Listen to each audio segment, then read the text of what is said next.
All right, here we go. Ladies and jellyfish, welcome back to the Reyes Reflection Podcast.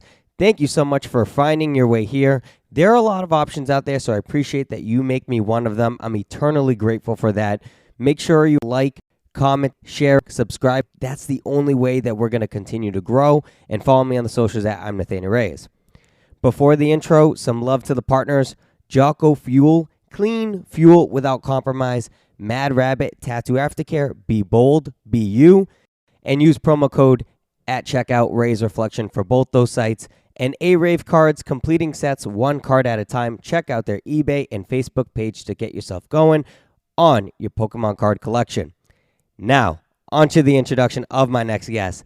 Let me start with this. Dreams really do come true. And what I mean by that is there's a concept that you can't slide into someone's DMs and ask them something. But that's what I did. I slid into this person's DM, asking her if she'd be willing to come on as a guest for my podcast.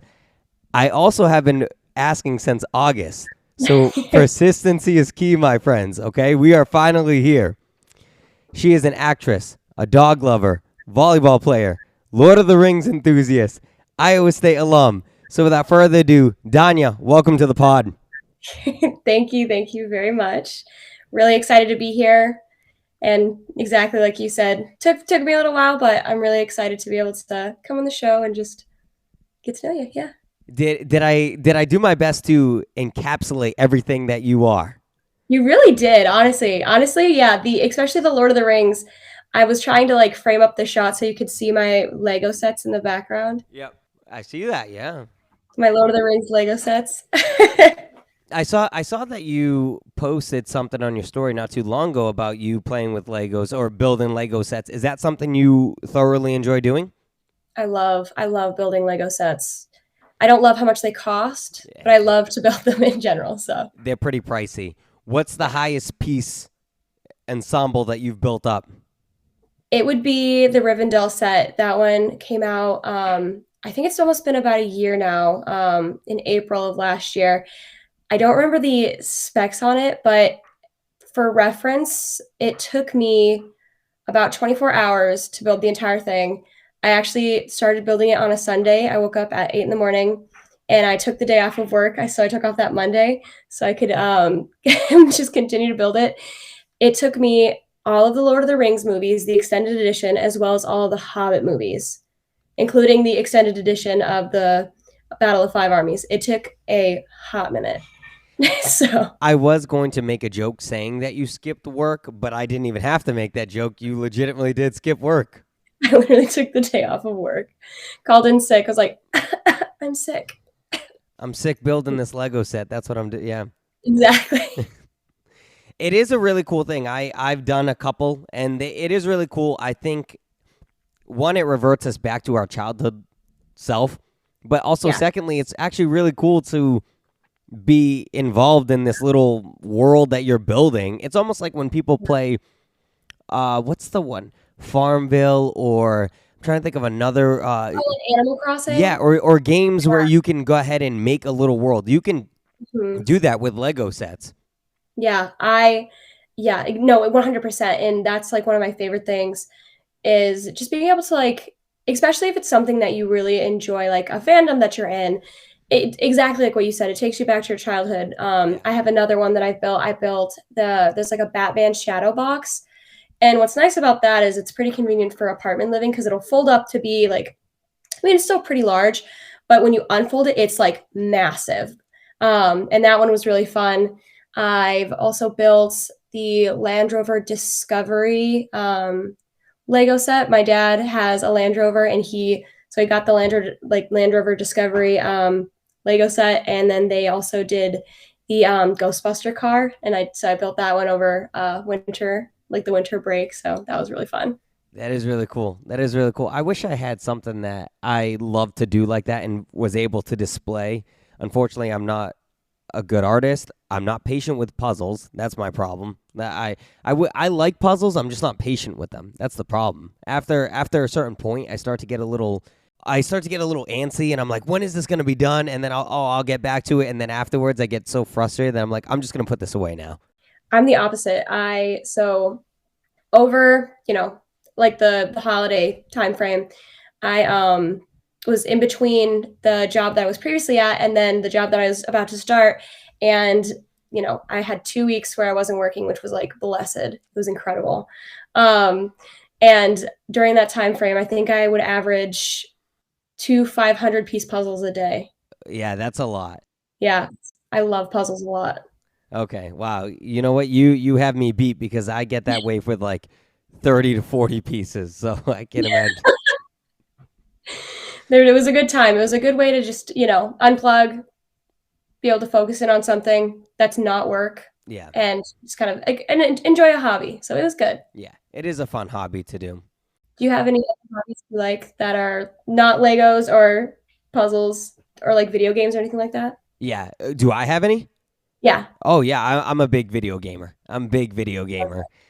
You know what? I also love off camera. I talked to Dhayna and I said, "Listen, this is gonna literally be like as if you're talking to your friend in class." And I love that she just asked me. It really is like that vibe of you're talking to your friend in class.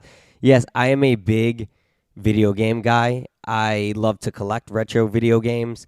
I have like the Game Cubes and like those ones as well as the new stuff as well. But I also too, I'm a big video gamer. I am. I love them, and there's a few that I have purchased that are like prized possessions that are considered rare. I think in the Yeah. in the gaming world.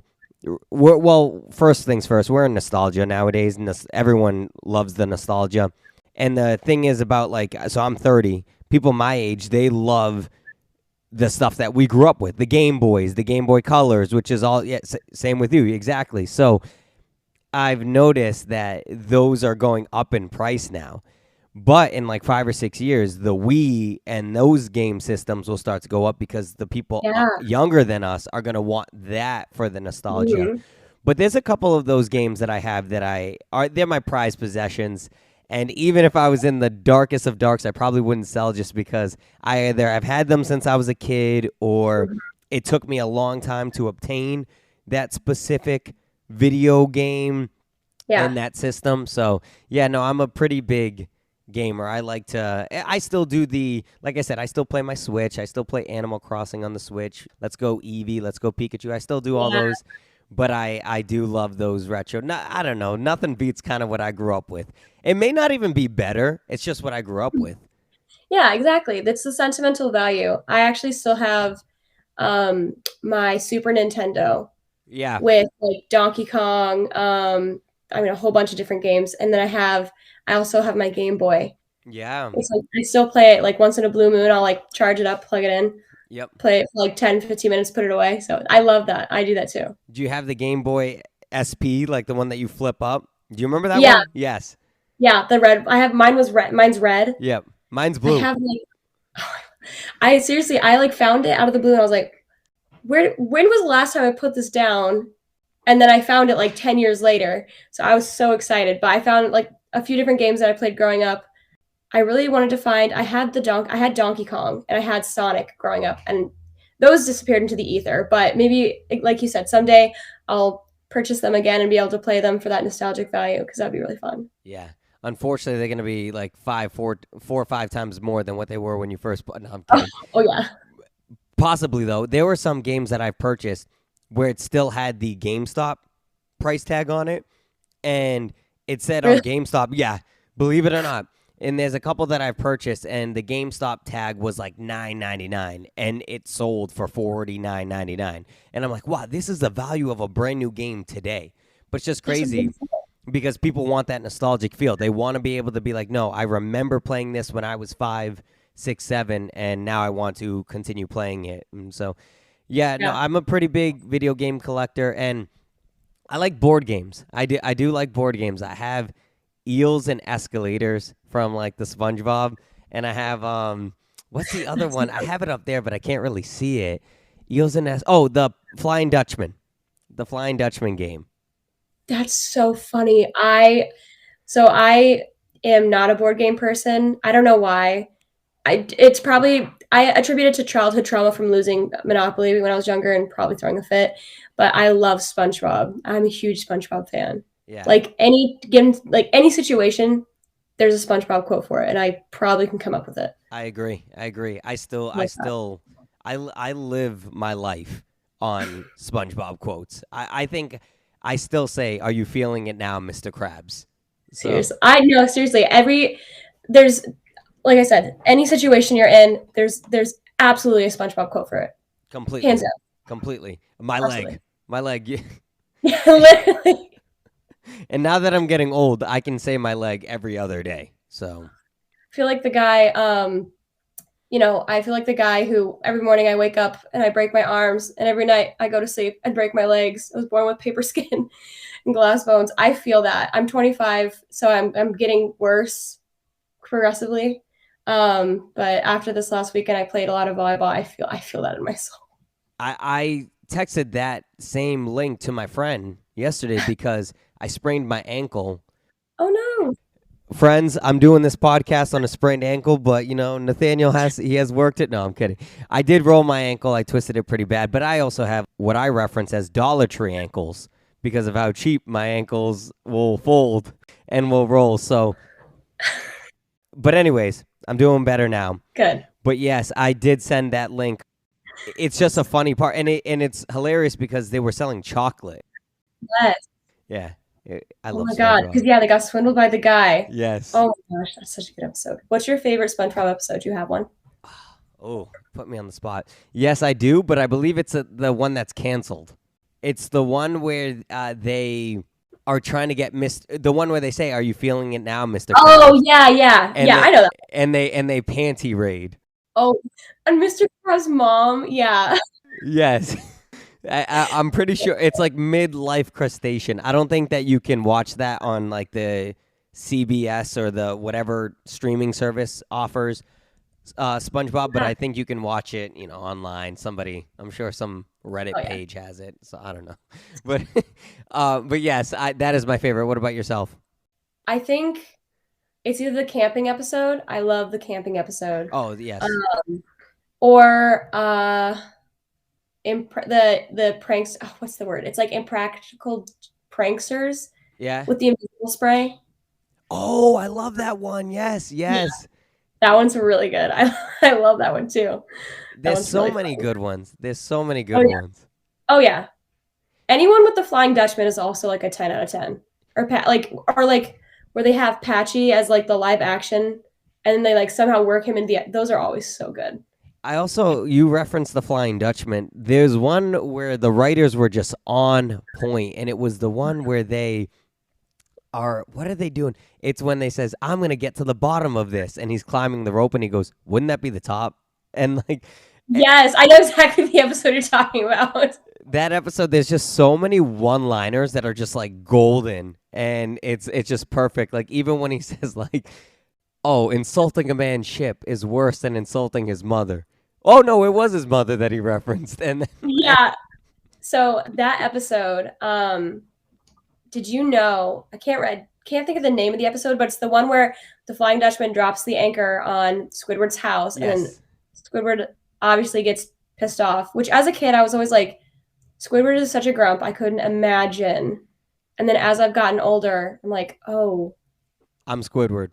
Got it. Yeah. But did you know that episode actually has alternate endings? No, I didn't. Yeah. So I watched it on because when we were growing up, we didn't have streaming services. No. You would get like the CD or like the DVD box sets. Yep. And so on the DVD for that one, there was like a special features menu or whatever, and there was like alternate endings for that episode. I can't remember each one. It's definitely on YouTube somewhere. But yeah, that episode had alternate endings depending on who got to choose the wish, because he's like choosing Eeny, Meeny, Miny, Mo, and who gets the wish, and depending on who he picks is the ending. It's really cool. I'll have to check that out. I've never heard of that. That's really cool. Yeah, more you know. See, people like myself and you appreciate that type of stuff nowadays. They're just like, no, I want to see the ending. Like that is cinema mastery. Like to be able to have 3 different endings based on like who he picked. Yeah. I miss like when you, as a kid, you would go to sleep with the CD on or like a DVD in your like TV, and you'd wake up and it would be on the special features menu. I would always like Shrek. I know everybody loves Shrek, but I remember like going to sleep and waking up to like Shrek movie being over, and then it was just like playing the, intro screen or whatever, and it's like play special features, blah blah. And it was always, I just love that, like, again, nostalgia of like remembering waking up to different like movies after you finish them as a kid. You wake up and you're just like, what in the world? And it's just the movie blaring as loud as it possibly can when you wake up. Yes. I do remember that type of stuff. And I remember falling asleep on like Nickelodeon when they would premiere those special movies on Friday nights, and Disney Channel. They don't do that anymore. But when they used to, and used to fall asleep, because 9:30 used to be 9:30. I saw something that said it's hard to stay up till 9:30 when you're a kid. Then it's easy when you're like 14 to like 20, and then it's hard to stay up till 9:30 again after that. But I share that because I remember falling asleep and George Lopez's face every time I'd wake up. It'd be and Low Rider, Yes, and it's just like you hear the theme song and you wake up and you're like, hello. Yeah, I definitely have done that too. You know what I'm talking about. Oh, yeah, absolutely. That's so funny. I definitely have done that many times growing up. I agreed. Let's switch, because you brought up volleyball, which is a big hobby of yours. You played. I love the sport. I do. It's a great sport. Yeah, you said that. When did you start playing? Oh boy. Have you always played? Yeah, I started honestly like in gym in elementary school. And that's when everybody starts playing, but that's when I knew I absolutely loved it. I've been playing since middle school. And started out my first year, so like whatever your first year of middle school is, and I was on the practice squad. And the practice squad, I can only imagine like watching. My heart goes out for every single parent that has a child in a sport, because it means so much to children when you show up for them and go to those sporting things. But like, I can only imagine watching that as a parent, because it was just so, like, I'm sure it was like, hardly any passing or anything like that. It was probably so slow, but I was on the practice squad, or like the club team, because I didn't get on the official team. And at the end of the season for the practice team, I got the MVP award. And that was when I was like, I absolutely know that I want to play this sport forever. And since then, I have been playing. I played all throughout middle school. I played throughout high school. I did not play in college. I definitely was not like a D1, D2, or even D3. But at Iowa State, there was the volleyball club team, and I started playing just, with people from the club team my freshman year. And that was how I made a lot of friends. People that I still keep in touch with today that I'm across the country from. So definitely, it's a great way to not only stay in shape, but you meet so many incredible people. Because when I moved here from the Midwest, I don't know what prompted me to do it, but I just thought, I'm going to look on Facebook and see if there's like a volleyball page. And little did I know that there is an incredible volleyball community here in New England. Like, it's incredible. It's unlike anything I've ever like experienced ever for volleyball. There's tournaments that they run every single weekend that are at different levels. And so when you play these tournaments, it's through this organization called Yankee Volleyball. You're assigned a rating based on your skill level. And ratings go from, the lowest I've ever seen is a C+, a C-, and then all the way up to like an A, I guess. There's a few people that I know that are A-. I don't know if anybody's an A. If you're an A, you're playing pro. Like, you're in the Olympics. Like, get out of here. You don't need to be playing like a weekend tournament. But there's some incredibly, incredibly talented people. But so these tournaments every weekend are for different like levels. So there's a C, a C-, a C+ tournament, a B-, a B tournament, and they allow for a certain point system based on your rating. Are you still? It's confusing. I'm still following you. I'm still here. It honestly, it took me a minute when I first joined, because it's definitely like a different way of building like certain teams. And so for a team for a C+ tournament, you can be +3, which means you could have 3 people that are C+s and then 3 people that are B minuses, and then B plus 3. Oh. But you can't have 3 C plus girls and 3 B minus guys because you can't spend all your points on guys.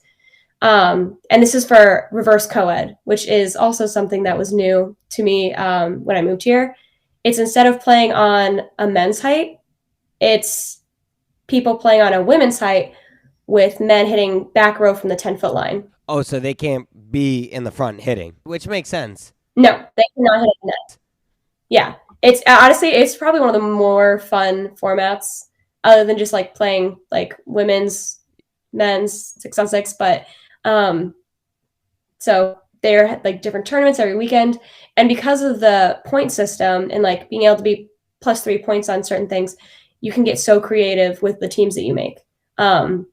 You know, you can have like a C in a C plus tournament, which would then bring your team down to -1, which means you could get a B player and another C plus and a B, you know, so you can get so crazy with how you build teams. And it's typically new teams every weekend. So you're getting to interact and play with and against new people every single weekend, which is a great way, especially for people that are from out of state, to come into the New England region and make a lot of friends that are honestly some of the best people I've ever met. And a really cool, tight-knitted community at the same time. Yeah, absolutely. Yeah. I'm going to guess what position you played. Go for it. In middle school and high school. Go for it. I think you were a libero. So technically, you're wrong. Oh, okay.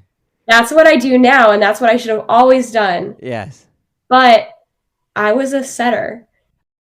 I was gonna guess setter too. I really was. I do libero now. I'm a lot better as a libero than I ever was as a setter. Infinitely better. Yeah, I wouldn't want me as a setter. I was fine when it was like lower level, but I have one of my closest friends. Her name is Hannah. She's a setter, and you can just tell. Like, she's very graceful. Anytime she sets the ball, it's obviously beautiful. I double a lot, and a lot of times when I set the ball, it's like, yeah, no. But I can pass a good ball. I can pass a good ball for Hannah to set. Yeah. I can't pass whatsoever. I'd be terrible at that. So the thing I love about volleyball is I actually used to coach the sport. I love it because it's one of the more easy sports to teach someone. Mm-hmm. But everyone genuinely does have a role. And I know that's cliche when you hear it. For example, you just said it right there. When you're on offense, in order for the offense to even get rolling, you have to give that pass, which means you have a job to do that. You have to give that pass to the setter. Yeah. Whereas I think in basketball and other sports too, in basketball, you'll have like one day the point guard, even though the point guard might be the best player, he might not score all the points that you need for the team to win. And I just think it's such a different sport. I love it personally. It's one of those ones where, because I've even just jumped into games. I've seen random games at a park where people are playing. And I'm like, hey, do you want an extra body? I'll play. I'll sit and I'll be a sub, whatever, etc. And more often than not, they're like, yeah, come on in. It's because it's all about fun. And you don't need to be exceptionally good to hold your own. Now, I'm not saying that. Trust me, I've seen some games where some people are just crazy good, and I'm like, wow, I could never be at that level. I couldn't even sniff at that level. Forget it. Yeah. But for the most part, it is a sport that you can just kind of jump in, learn quickly, and get better at quickly. Whereas other sports, there's a lot more fine-tuning. Oh, I have to learn how to shoot. Oh, I have to learn how to, run on grass in football. Volleyball, you can play on the beach, you can play on dirt, you can play on hard court. And for the most part, all the rules are going to be the same, and everyone is going to kind of understand the same rules. So I love the sport. I think it's a great sport. Absolutely. It's definitely, like you said, it's just a great way to make friends. And a lot of people here are just so friendly. Like, yeah, if you walk up and they're like, hey, can I jump in? No one's going to be like, oh, no, sorry, we're playing super high level. They're just going to be like, absolutely, jump in. Like, nice to meet you. It's a good time. Yeah. So, agreed. You brought up Iowa State and I think I referenced it in the intro. What did you get your degree in? Yeah, so I have a degree, a bachelor's of science in supply chain management. What does that mean? No. Yeah. So I think it's how do I explain it?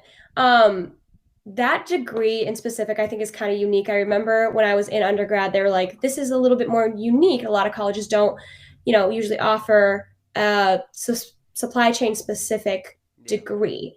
Um, Supply chain can be so vast, and that's probably why they don't add, like offer supply chain as a degree. Supply chain can be a lot of different things. It can be transportation logistics, it can be manufacturing, it can be procurement. And that's what I work in. I work in procurement. And so it can be just so many different things. And it's mainly people making sure that either you get your stuff on time or the company that you're working for gets their stuff on time so that you get your stuff on time. Okay. All right. See, that I understood. Yes. All right. So you are well needed for society because people need their stuff. Yes. Yeah. Supply chain is a really, really good degree to have. I'm just curious, is this something you always knew that you want to do in terms of like helping other big businesses out, or is this just something that kind of life led you down towards? That's a really, really good question. I think growing up, I was kind of all over the place. Growing up, I've always, and acting kind of comes into this. I've always loved acting and different stuff like that. One of my favorite shows growing up was Doctor Who. And so I have a very, very deep love for space and different things like that. My dad is actually an aerospace engineer, and he's a role model for me. And so he worked at NASA after he graduated from Iowa State University with a degree in aerospace engineering. And that was something that I really thought that I wanted for myself. I really thought that I wanted to be an astronaut one day and do all this stuff. And I definitely think that's something I would have enjoyed. But as I got older, I kind of realized that, well, I love space and, the science and stuff that goes into different things like astronomy. You can love something and not have it be a profession. And so I chose to have it as more of a hobby. And did a lot of self-reflecting in high school, trying to figure out what I did want to do. I, didn't really have a strong calling into anything in specific, which was definitely, when you're in your senior year, going into your freshman year of college, and you're not sure what everybody else is like, I want to do this. I want to be a doctor. I want to be an accountant. I want to figure out how to grow corn. And you're like, okay, great. I have no idea. It's tough. I definitely went to college kind of still thinking, what would my professional path look like? And ended up joining the business school because I knew I wanted to do business. I just didn't know what kind of business, and thought, I'll figure it out when I get there. So they do at Iowa State this like big seminar with all the first year students, the freshmen, for introducing the majors. So there's like finance, there's supply chain, there's accounting, there's marketing.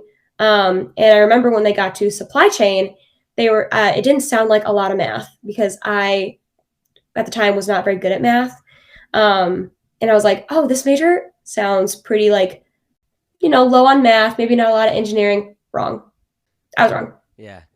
It was so much. It was so much math. It was a culture shock of how much math you had to do. Yeah, it was a lot of math.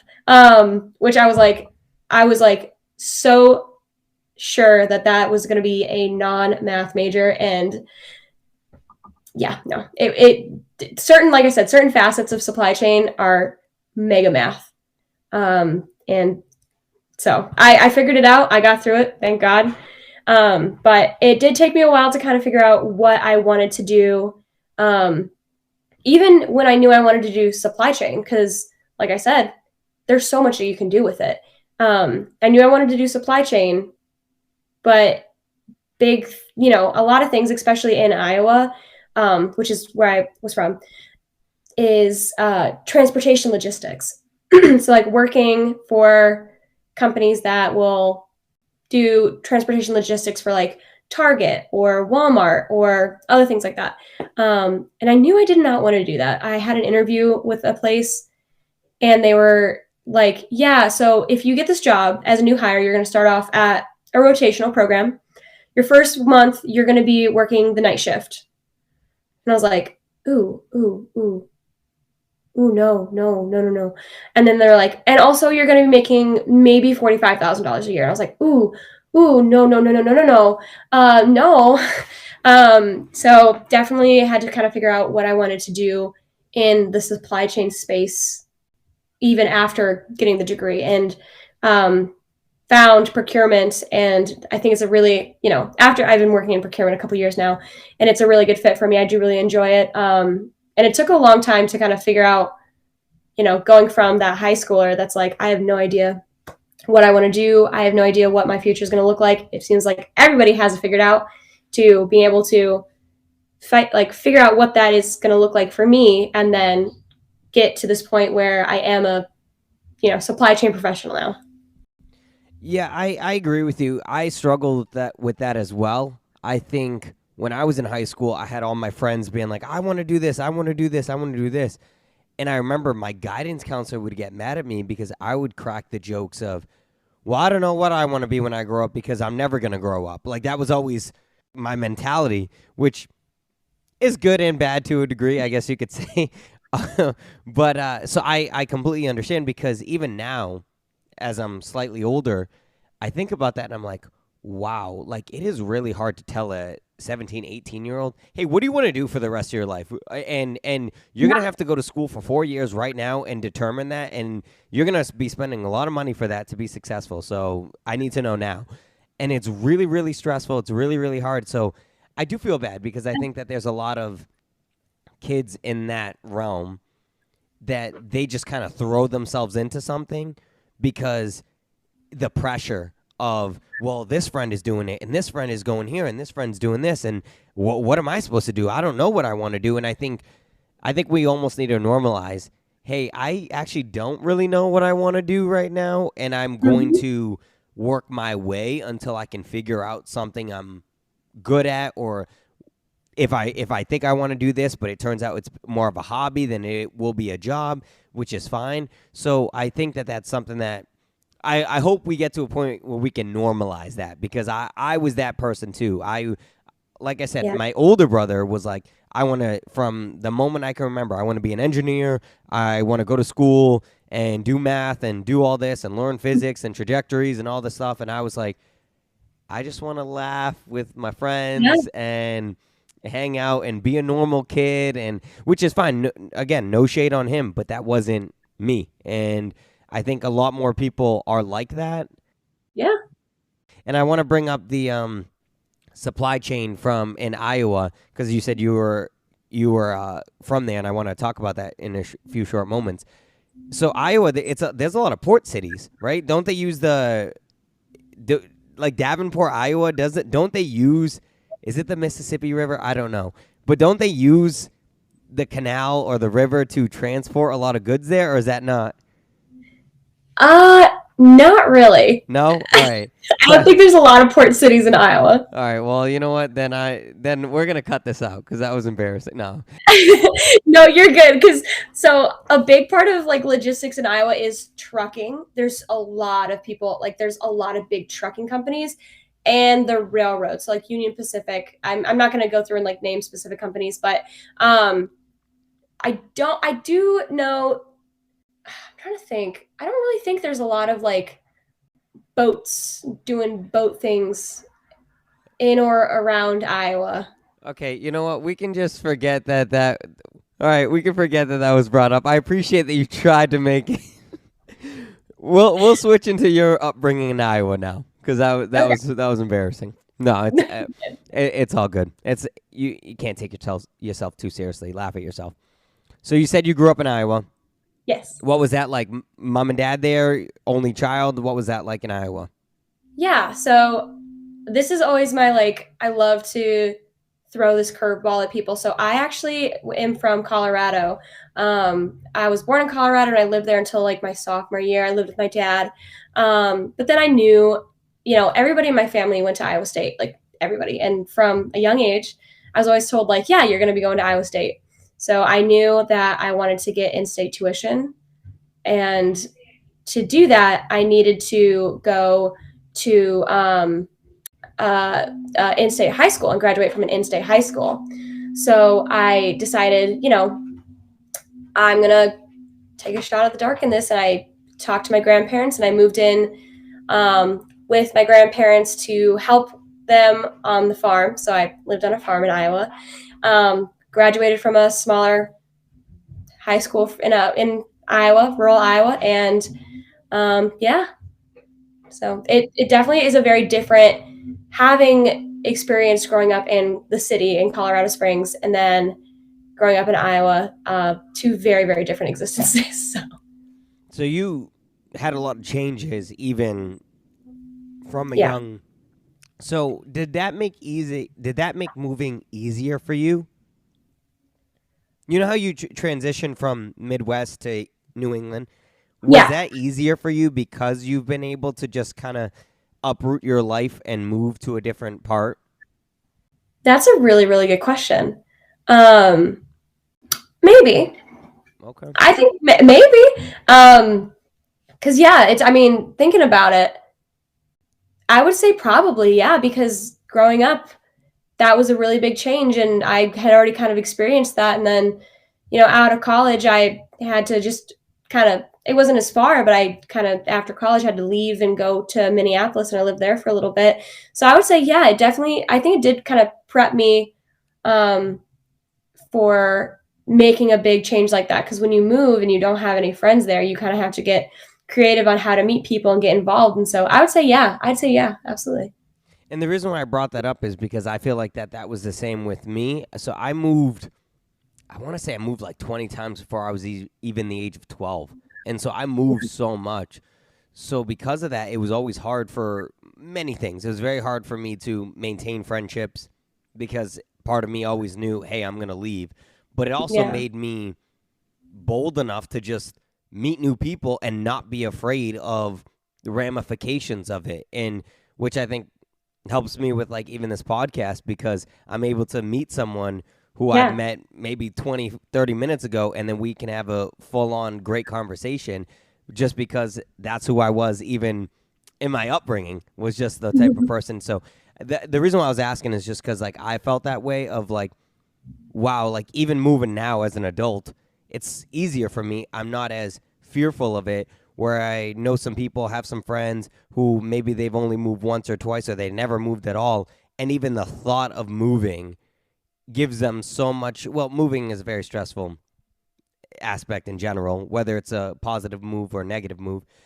But they have so much almost anxiety of moving. The thought of moving is terrifying to them. So I was just, like I said, I was just curious to hear from your perspective, because you mentioned, I didn't know that you lived in Colorado. I did read something or saw something that you lived in Minneapolis, and we'll talk about that in a little bit. But yeah, so I just, like I said, I just was very curious of that aspect of it.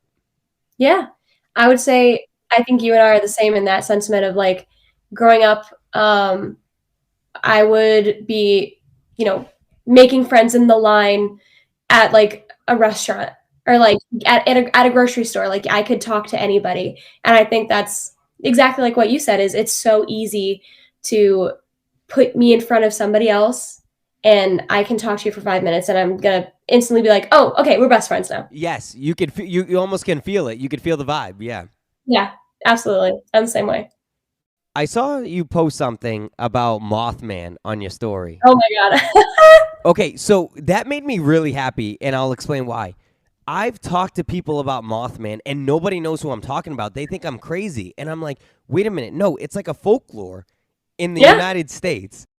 I just wanted to bring that up. That when I saw you post that, I was like, finally. I remember I wrote it down in my notes on my phone, and I was like, I'm going to bring this up, that somebody else knows who Mothman is.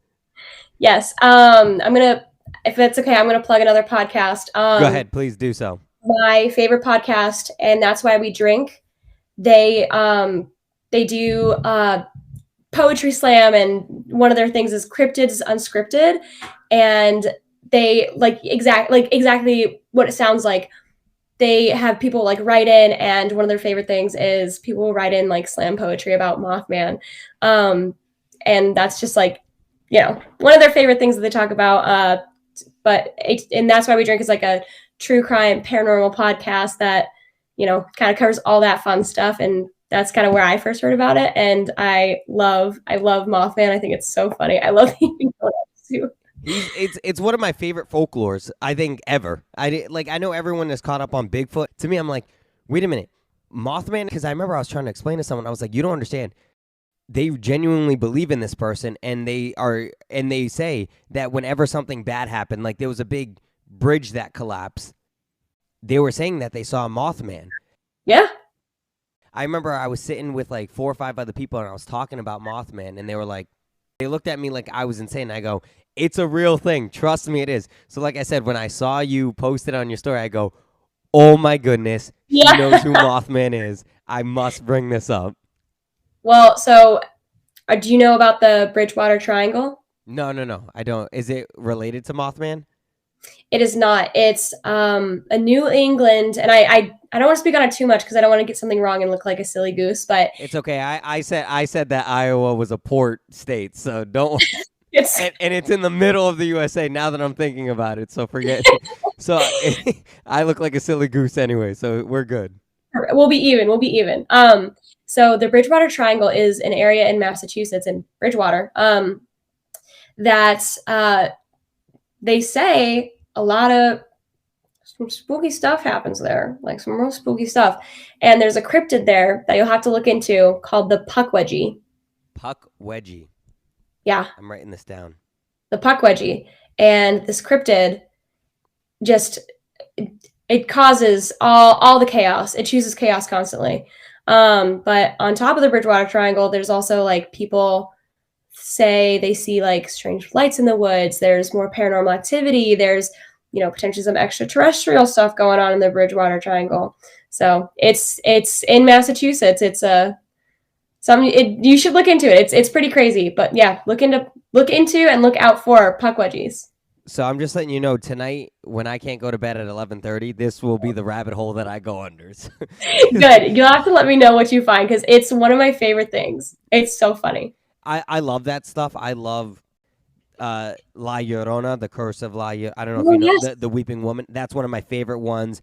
I always say that I would love to even just go down to Mexico and just talk to these people, just to experience what they feel. Maybe I won't do anything crazy like go and try to be around water. I won't do anything crazy like that. Yeah. But I do genuinely want to hear from people who have lived it and have grown up with it as literally in their backyard. No, I'm the same way. I love spooky stuff. Yeah. I wasn't into spooky movies for a really long time. Like I was not a fan. And I don't know if it's because I am going to be in a few spooky movies coming up which we will talk about. I can't wait. Yes. Oh, me too. But I, this last year, my best friend and Mary is her name. Her and I, even after Halloween, would just sit and watch a spooky movie. And we actually did watch La Llorona and, different spooky movies. And they're great. I love them. I love hearing about like different folklores and different people's like, like takes on or like, how different cryptids or tall tales evolve and blah, blah, blah for different things. So yeah, I love that. No, I'm the same way because to me, I'm like, why do they genuinely believe this? I want to know.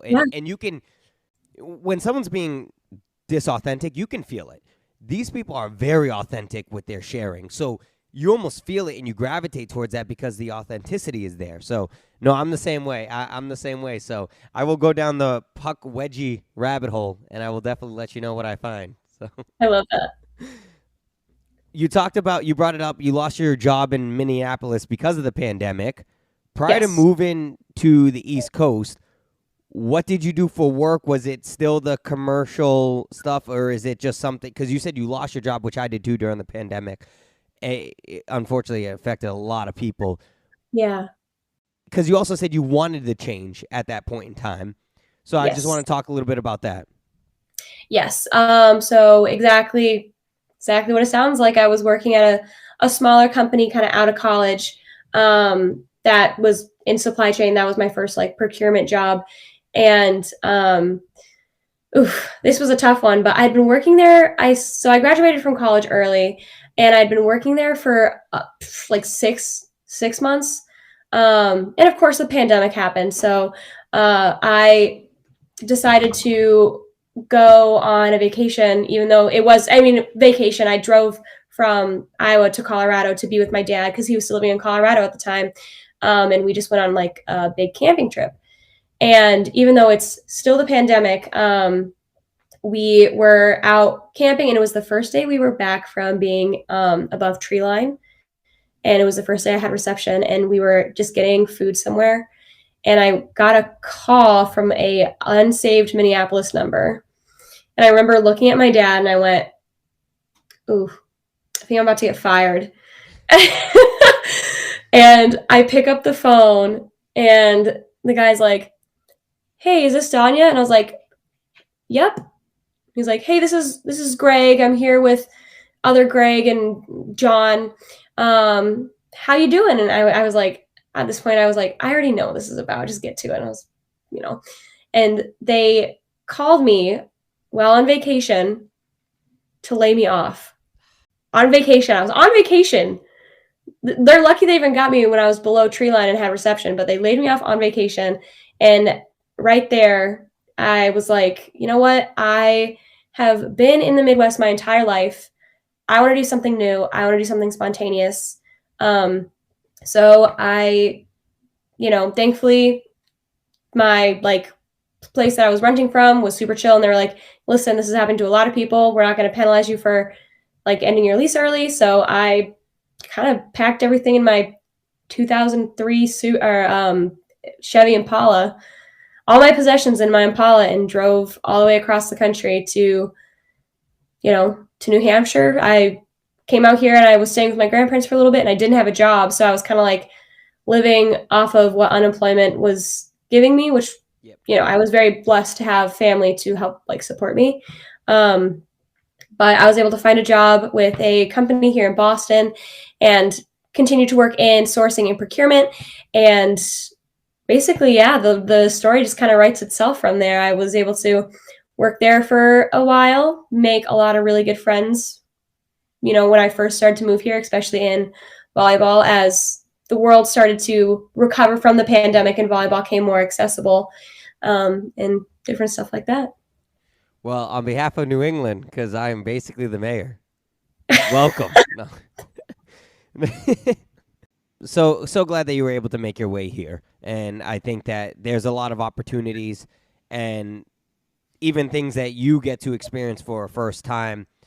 And I think that helps even just understanding nuances of life and different people, different environments.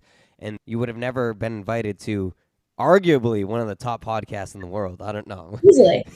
I know I said, and That's Why We Drink is my favorite, but I was wrong. Yeah, right. Obviously, my favorite podcast. Obviously. It's not just because you're on it. No. Let's switch up and talk about your acting, because I saw that you do Boston Casting and I've done some work for them too, and I love that you talked about you're going to be in some movies, which we'll definitely get into. So, is there ever an actress that anybody ever said you look alike? Yeah, Jodie Foster. Okay, Jodie Foster. I was quick with it because I've been told that my entire life. Like a young Jodie Foster. A young Jodie Foster. Okay. All right. Nice. I see a little Blake Lively in there. I do. I see. Really? Yeah, I do. I don't know if anyone has ever told you that? No? Mm-mm. No? All right. First time for everything, I guess. Thank you. I love that. I love Blake. How did you get into acting? When was it something that you were like, hey, I'm going to actively try to do? Yeah. Acting has been something I've always wanted to do since I was real young. I know, and I know people have heard these before, but when I was growing up in Colorado, there was always those like ads on the radio where it was like, top Disney casting directors are coming to your area and they want you to be on Nickelodeon and Disney.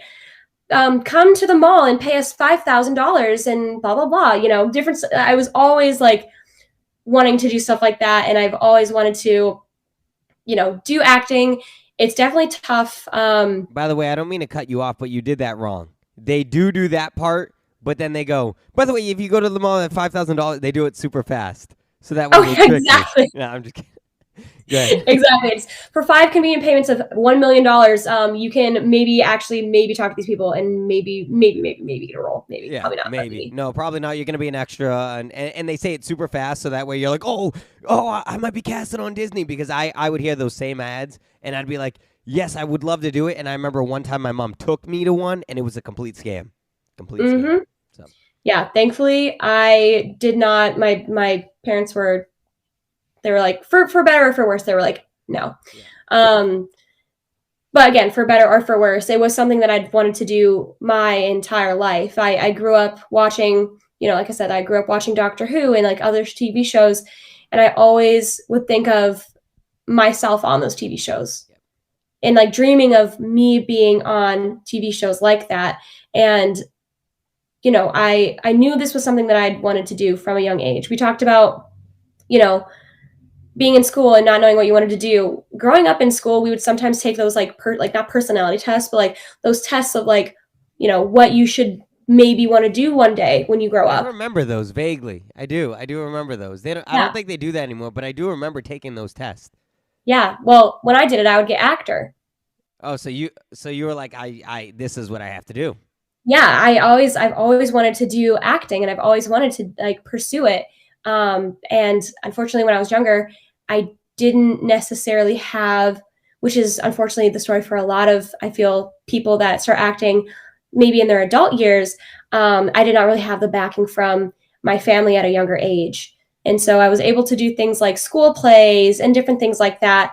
Which is a great experience. Oh, absolutely. Definitely some of my favorite experiences as well. But I wasn't able to really break into the acting scene till I moved to Boston. Beantown. And I know, exactly. It's listen, Boston is a film city. Yeah. You heard it here first. Boston is a film city. And I kind of just, I don't know, I just kind of went for it. I have a friend, her name is Haley. She lives in Arizona, and her and I would like talk film and talk about the industry.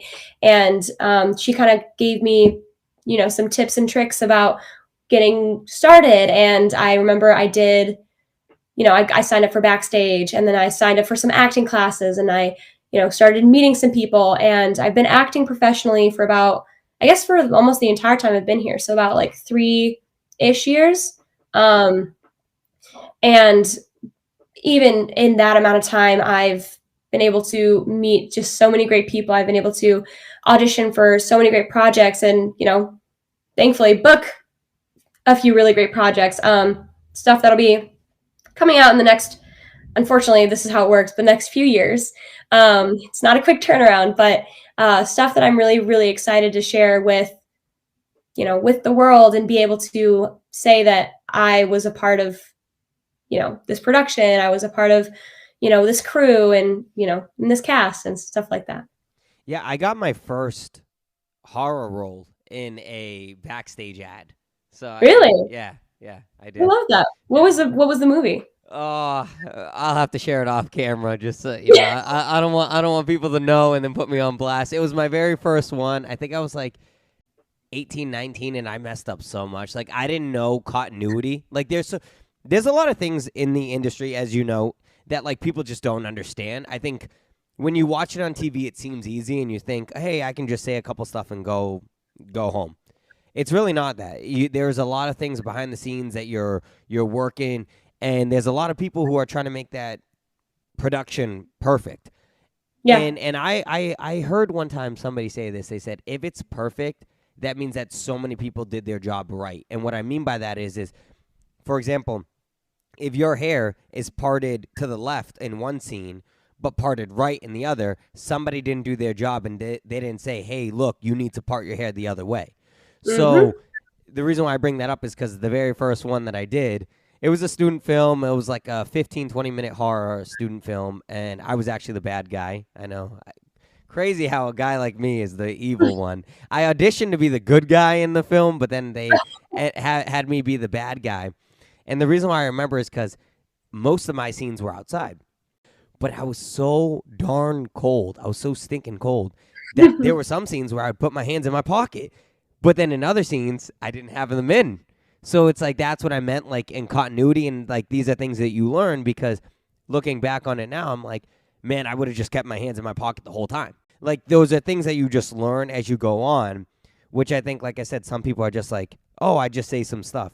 No, there's a lot of elements into, and there was one movie that I did in Boston where we were filming outside a bar, and literally we had to shut production down because somebody threw a beer bottle at me and Oh and no! hit me, and it ruined my entire outfit. And Oh my we didn't have goodness! another one on set because I was supposed to be in like a your boy was in a 3-piece suit. He always wears hoodies and sweatpants, but when he dresses Literal up, he skin. dresses up.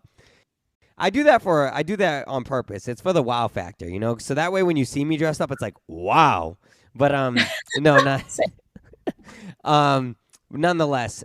So there's a lot of why I'm bringing this up is because there's a lot of things, especially when you're starting your acting career and you're trying to build it up.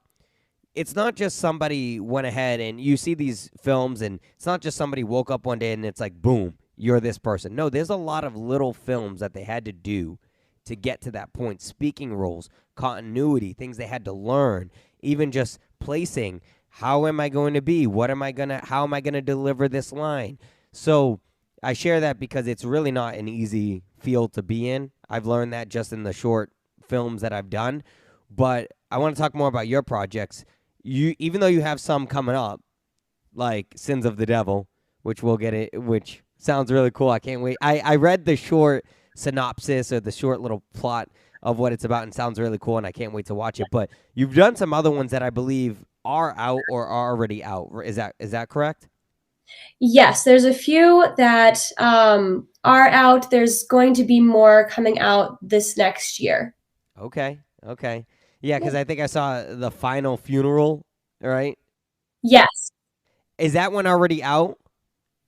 So this also ties into your, experiences and different things. And like you said, there's so many smaller roles and different things that go into being an actor, and especially like a working actor trying to get established. There's definitely been a few films that I've filmed and like done the work on, and like put in the time, put in the effort, put in like the me into, Yep. that unfortunately don't get released. And so unfortunately Final Funeral was one of those productions that we filmed all of it, Yep. and well, I got paid, thankfully, but which again, some people can't even say that, but thankfully I got paid. That did not end up getting released. So it's something that's tough, and I know a lot of working actors experience when you get cast for a role, you land this role, and you're like, let's go, this is great. And things, maybe you don't film it, or maybe you do film it, and things just don't pan out, and it kind of I want to say my brain is telling me to say go poof. It kind of just goes poof, and it's something that you hopefully before we're looking to help kind of put you forward, Yep. and it ends up not necessarily putting you back, but you did all the work, you put in the time, you put in the effort, and you're still kind of right there. Oh, I agree. I've done 5 or 6 that haven't been aired, or only the director kept it. And so Yeah. and it's hard because you want to be able to, like you said, there's a few that I've done where I really did put my heart and soul into, and I'm like, wow, I really would like other people to see the hard work I have done. But for some reason, and like you said, I've gotten paid for them, which is great. But then, and this is another thing I think a lot of people who don't know about the industry, or they're thinking they just want to get the big fish job, which everyone does eventually. But actually, some of the best experiences are the ones that you don't get paid for, that you are just getting Yeah. that experience of acting and things like that. So I completely concur. I agree with you. I've had that happen to me as well, which is frustrating in a way because you want that for your portfolio. But Yeah. it's a little bit of a bummer when you're not able to display your talents or your range, because there's a few that I've done where I've done more serious roles, but I also have done goofier roles and funny roles. And so now you want to be able to show off that range, but it's Yeah. very tough when it doesn't all get, Yeah. after post-production, it doesn't all get displayed. So I completely understand that. Yeah, Yeah. I agree. It's a bummer. Yeah. And in that film, The Final Funeral, what was fun about that one was I definitely, exactly what you said, is I was playing somebody who was definitely a little bit more like devious. She was not a good girl. She had it out for herself, and she literally was like, I'm gonna really screw over this person who's really close to me to get what I want. And it was, I don't know, it was kind of fun being able to be like Yeah. very like pointed and plotted and not, you know, bubbly and happy, which is typically, you know, like the role that I'm going to be playing, Ashley in Sins of the Devil, you know, polar opposites. And so exactly what you said, sometimes it's tough that you aren't going to be able to showcase that side of your talent, but you really have to just be like, all right, on to the next one. Yeah. Yeah. Let's get it. You got to keep chugging along, keep going to those auditions, put yourself in those Yeah, casting pools. Yep, I agree. absolutely. What's one piece of advice that you'd give to someone who potentially wanted to be an actor, an actress? What's one piece of advice that you'd give? Um, it's interesting to look at it in the world that we have now, but it's because a lot of self tapes are now not so much, you know, in person auditions, but the biggest thing is book the room, not the role. I love that saying. Yeah. Yeah. So it's, you want to be that actor that comes in and connects with people. And you're not just like looking to, you know, nail the character and just like do all this. You want to do that, but you also want to make sure that you're like making those connections and you're being the person that people want to work with. And you're being like the good in the world that people want to continue to be around.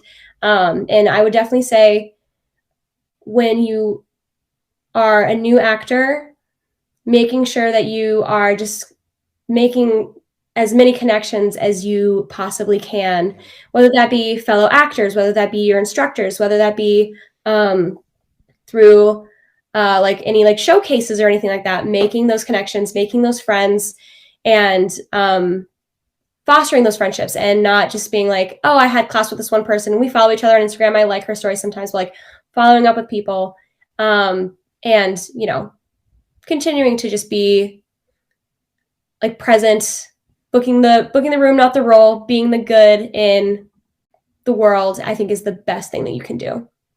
I think that's beautifully said.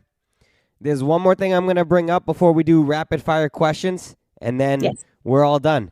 Sounds good. There's a post of yours where you did the same pose, different year, captioned "Some things never change." Okay? You know, all right. So I am going to do the pose, and I want you to tell me how well I do. Okay? All right. This is your signature pose from, I think it was 2021, 2020, and 2019. You were like this, right? Yeah.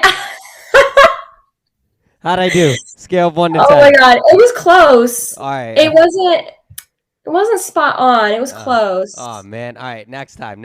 Rain check that one. All right. I can tell you the story behind that if you want quick. Yes, please do. So that photo is with my friend Sam, and she, you know, she's one of my really good friends from college. Every year we see each other, we take a photo like that. So the first one was Halloween weekend, my senior year of college. The second one, oh gosh, I can't remember what the second one was. Oh, the second one was the day we went wedding dress shopping together. The third one was at her wedding. We do have a fourth one. I just didn't post it. The fourth one we took last year. We were at Lake of the Ozarks in, I think Missouri is where Lake of the Ozarks are. But every year we see each other, we take the same photo. Yep.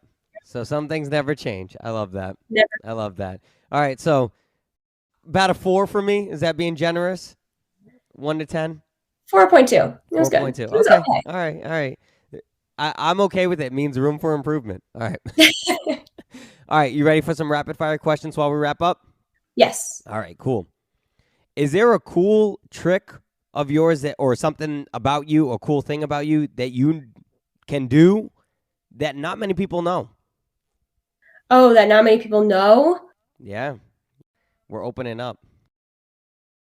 Okay, I was gonna say, so I'm like, I did gymnastics and I'm really flexible, but unfortunately, when I play volleyball, like it's, sometimes I'm like diving for the ball and like it's obvious that because you're really flexible. A lot of people know that, so I wouldn't say that. I play the violin. You play the violin. Okay, Yes. cool. The tiny one whenever somebody The shares a world's sad tiniest story. violin when Squilliam is coming into the Krusty Krab and Squid. Yeah, See? exactly. We reference SpongeBob. Yep, that's right. Bucket list vacation spot. Grand Tetons. Where's that? Oh, I actually don't know. It's National Park. Why don't I? It's not Wyoming. I don't know where the Grand Tetons are, but I do know it's absolutely gorgeous. It reminds me of Red Dead Redemption 2. Oh, the If video you game. could. Yeah. Yeah. Yeah. So I want to go to Grand Tetons National Park. I can't believe I don't know where that's at, but that's where I want to go. Awesome. What is your biggest pet peeve? Oh boy. Just one? You're like, do you have another hour? I mean, Yeah. part two. You can give me a whole hour of your pet peeves. Yeah, I would say my biggest pet peeve, is when people driving like don't necessarily like when they're like driving slow and then they're gonna turn and they're gonna turn and they turn the signal on and there's nobody there. There's no reason that they're not putting it into that turn and they almost stop to take a right turn.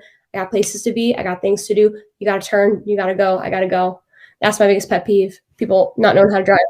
You have truly adopted a New England mindset. Yeah, I know. Like I said, welcome. You are sworn in. Does pineapple belong on pizza? No. I thought this went well. All right. I'll say it with my chest. No. So the interview's over. No. I'm just... Oh, All right. You don't even think it has a place on pizza?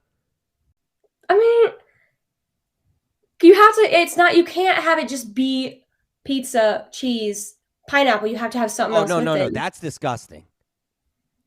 Yeah, you have to. It's got to be like some type of meat. Yeah. But I don't eat meat. Oh, you don't? Okay. Mm-mm. Interesting. All right. So that's why it's like Are you for vegetarian or vegan? I'm more pescatarian Oh, so fish. because yeah, but I can't eat shellfish, so I can eat like salmon and stuff like that. But I also could not ever give up cheese, so I'm like pescatarian, all the cheese, but no meat. Sushi? Absolutely. I love sushi. I got a good sushi place I'll tell you about. All right. It's in Brighton. It's 10 out of 10. All right. 10 out of 10. I'll hold you to it. Conspiracy theory. What conspiracy theory do you most believe in? I believe. Oh. I would definitely have to say anything with like aliens, like anything with like area. Oh God, what is it? Area 41 or whatever. Oh, 51. Yeah. 51. Area 51. Anything to do with like aliens, I'm in there. I believe it. Oh, completely. The world's Absolutely. too big for it to just be the universe. Not even the world. The universe is way too big for it to just be us. Yeah, absolutely. Where can people find you so that way they can see these movies, connect, things like that, follow you along your journey? Plug yourself in. So I'm most active on Instagram. You can follow me at Dhanya, DHANYA _Lott, LOTT. And you can also follow my dogs. I have 2 corgis. Their Instagram is in my bio, but it's also 2 stinky hams. And in terms of, projects coming out, good things coming, definitely Instagram is where you're going to see me post about those the most. So I would say stay tuned there and yeah. Awesome. Well, Dhayna, thank you so much for doing this. It was an absolute pleasure. You are now sworn in as a friend of the show. All right, it's like being an Avenger, cool Avenger. So there you go. It's like being on a task force that whenever I call you up, it's like, hey, I might need you to help me on a pod. and then you say sure, and then we'll wait another 6 months. No, I'm just kidding. I got one for you. It's like having a best friends forever ring. In SpongeBob. That's right. There you go. There you go. Well, thank you so much for stopping by and joining me on the Reyes Reflection podcast. Check out our wonderful sponsors, Arave Cards, Jocko Fuel, and Mad Rabbit. Thank you so much for listening. And as always, may you live, may you love, and may you thrive. I'm Oprah, and I love you all.